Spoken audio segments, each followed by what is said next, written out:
Kebakaran hebat melanda lapas kelas 1 Tangerang di Jalan Veteran, Babakan, Kota Tangerang dini hari tadi. Api yang menghanguskan Blok C atau blok khusus narapidana narkoba itu diduga terjadi akibat korsleting listrik. Sementara diduga akibat arus pendek, ujar Kabid Humas Polda Metro Jaya Kombes Pol Yusri Yunus, Rabu, tanggal 8 September tahun 2021.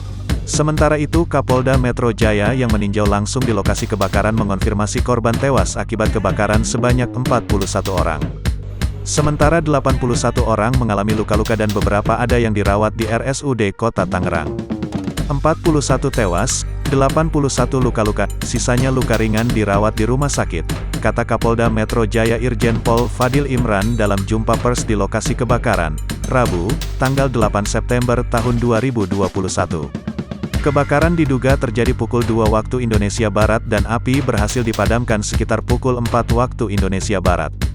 Hingga saat ini petugas pemadam kebakaran masih berkonsentrasi untuk mensterilisi api dan pihak lapas langsung mengevakuasi penghuni lapas ke lokasi aman.